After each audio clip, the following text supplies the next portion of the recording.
اس کا گوشت کھانا حلال ہے، لیکن اس کی قربانی کرنا، اس کے بارے میں اختلاف ہے۔ صحیح اور راجح موقف یہی معلوم ہوتا ہے کہ قربانی کے سلسلے میں احتیاط ہے کہ بھینس کی قربانی نہ کی جائے۔ قربانی انہی جانوروں کی جائے جو نص سے ثابت ہیں، یعنی اونٹ مذکر اور مؤنث، گائے مذکر اور مؤنث، بکری مذکر اور مؤنث، دمبا یا چھترا مذکر اور مؤنث، ان کی قربانی کی جائے۔ صرف مشابہت اور کہنا نوع من البقر تو یہ کافی نہیں ہے، یہ کافی نہیں ہے، اس لیے کہ بکری کی مشابہت میں ہرن موجود ہے، اس کی کوئی قربانی نہیں کرتا، اور بہت ساری ایسی باتیں۔ تو ایک تو وہ بہیمۃ الانعام میں سے ہو، دوسرا یہ ہے کہ وہ اس عمر کو پہنچے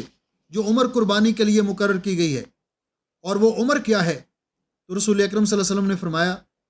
لا تذبحوا الا مسنہ الا ان تعصر علیکم فتذبحوا جذعۃ من الضان، کہ قربانی میں 2 دانتہ جانور ذبح کرو، یعنی گائے، اونٹ اور بکری 2 دانتہ۔ اگر 2 دانتہ جانور میسر نہ آئے، یعنی وہ منڈی میں ہی غائب ہے، میسر نہ آئے، یا میسر تو ہو لیکن اس کو خریدنا انسان کی استطاعت سے باہر ہو، تو ایسی صورت میں وہ بھیڑ کا بکرا، صرف دمبا یا چھترا، وہ جزع ذبح کر سکتے ہیں۔ تو جزع سے مراد کیا ہے؟ کہ وہ 1 سال کا ہو، اس کے دانت 2 دانتہ نہ ہوا ہو لیکن 1 سال کا ہو تو اس کو ذبح کیا جا سکتا ہے، اگرچہ اس کے 2 دانت سامنے والے گرے نہیں ہیں۔ باقی جانور جو ہیں ان کے لیے 2 دانتہ ہونا یا ضروری ہے۔ دوسری شرط یہ ہے، تیسری شرط یہ ہے کہ وہ جانور عیوب سے خالی ہو، اور وہ عیب رسول اکرم صلی اللہ علیہ وسلم نے بیان کیے ہیں، آنکھ سے بہنگا نہ ہو، بیمار نہ ہو، اور پاؤں سے لنگڑا نہ ہو کہ واضح طور پر اس کے چلنے میں لنگڑا پن محسوس ہوتا ہو، اور اتنا بڑی عمر کا نہ ہو کہ اس کی ہڈیوں کے اندر سے مغز ختم ہو چکا ہو، اس کے کان کٹے ہوئے نہ ہوں، سینگ ٹوٹے ہوئے نہ ہوں، ایسا عیوب سے پاک جانور ہو تو اس جانور کی قربانی کرنی چاہیے۔ چوتھی شرط یہ ہے کہ وہ قربانی کرنے والے کی ملک میں ہو، چوری کر کے، غصب کر کے وہ جانور حاصل نہ کیا گیا ہو۔ اس کے بعد شرط یہ ہے کہ قربانی کے جانور کو قربانی کے لیے جو مقررہ وقت ہے اس کے اندر ذبح کیا جائے، اور وہ مقررہ وقت کون سا ہے؟ کہ عید الاضحیٰ کی نماز ادا کرنے کے بعد سے یہ وقت شروع ہوتا ہے، اور ایام تشریق کے آخری دن تک، یعنی 13 ذی الحج کے آخر تک یہ وقت رہتا ہے، یعنی یوم النحر و ثلاثۃ ایام بعدہ، عید کا دن، یوم النحر، اور 3 دن اس کے بعد، یعنی قربانی کے 4 دن ہیں۔ تو اس لیے کہ رسول اکرم صلی اللہ علیہ وسلم نے فرمایا من ذبح قبل الصلاۃ فانما هو لحم قدمه لاهله، جس نے عید نماز سے پہلے قربانی کا جانور ذبح کر لیا تو وہ گویا کہ عام گوشت کھانے کے لیے اس نے اپنے گھر والوں کو دیا، اور جس نے ایسے کیا تھا تو آپ نے اس کو دوبارہ قربانی کرنے کا حکم دیا تھا۔ گائے اور اونٹ کے اندر 7 حصے دار شریک ہو سکتے ہیں، بعض اوقات ظروف کے مطابق اونٹ کے اندر 10 لوگ بھی شریک ہو سکتے ہیں، لیکن گائے کے اندر 7، لیکن 1 دمبا، 1 چھترا، 1 بکرا، یہ گھر کا سربراہ اگر کرے گا تو تمام گھر والوں کی طرف سے وہ کافی ہوگا۔ اور گھر والوں سے مراد کیا کہ ایک جگہ ایک انسان، اس کی فیملی، بیوی، بچے، سب کی طرف سے کافی ہوگا۔ یہ 1 دمبا، 1 چھترا یا گائے یا اونٹ کا ایک حصہ، جیسا کہ حضرت ابن عباس رضی اللہ تعالیٰ عنہ فرماتے ہیں کہ ہم نے اونٹ ذبح کیا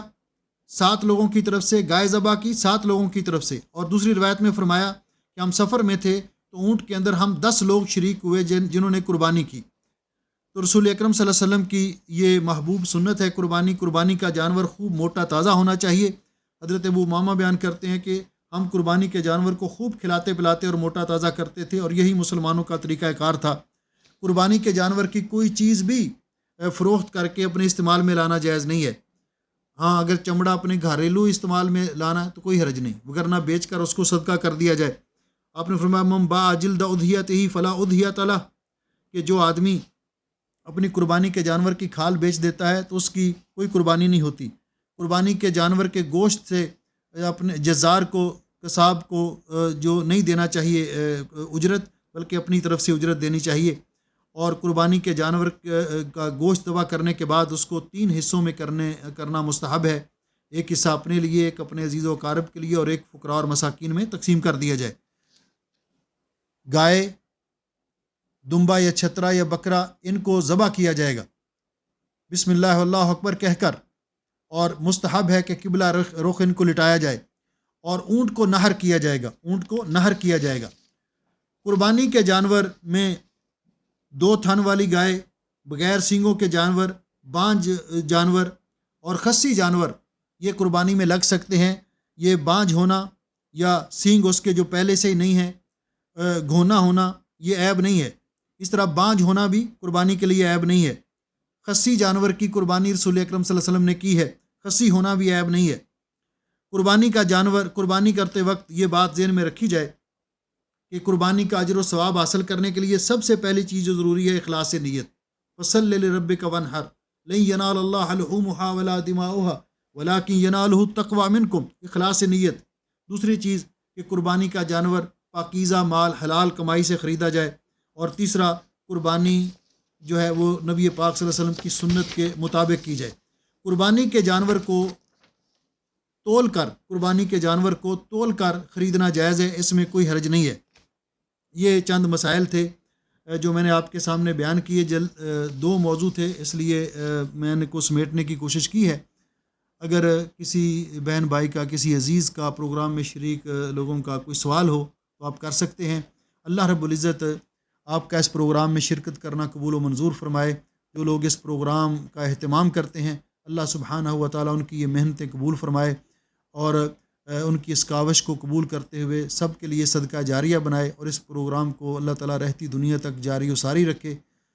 کچھ بیمار بہن بھائیوں نے دعا کے لیے اپیل کی ہے،